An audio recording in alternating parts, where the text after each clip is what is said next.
বৈষম্য হচ্ছে কিনা আর এটা দলের থেকে কোনো ধরনের ঘোষণা আসবে কিনা? আমি আপনার বক্তব্যে আমি প্রশ্নের প্রতি আমি উত্তরে বলতে চাই, আসলে বৈষম্য বিরোধী আন্দোলন করেছে ছাত্ররা, জনতা এবং শ্রমিক চাকরির জন্য, চাকরির কোটার জন্য বৈষম্য বিরোধী আন্দোলন শুরু হয়েছিল।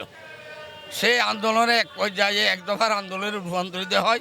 এক দফার জনগণের আন্দোলনের মাধ্যমে, ছাত্র জনতার আন্দোলনের মাধ্যমে স্বৈরাচারী শেখ হাসিনা সরকারের পতন হয়েছে এবং শেখ হাসিনা সরকারকে তার পুরা পরিসর নিয়ে মন্ত্রী এমপি থেকে নিয়ে নেতা মসজিদের ইমাম সহ তারা দেশের ফরাইতে বাধ্য হয়েছে।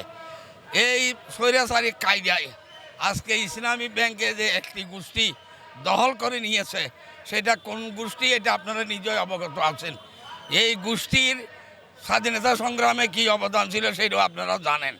যারা যারা স্বাধীনতা সংগ্রামে বিরোধিতা করেছে তারাই আবার আজকে ইসলামী ব্যাংকে দখল করে চট্টগ্রাম বিরোধী চট্টগ্রামের লোকদেরকে চাকরি থেকে বিচারিত করছে।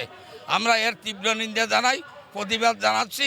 এটার যদি কোনো সুরাহা না হয়, চট্টগ্রামবাসী আমরা আন্দোলনের মাধ্যমে এই অনৈতিক এই জুলুমবাদী সিদ্ধান্তের বিরুদ্ধে আমরা আন্দোলন করব এবং এই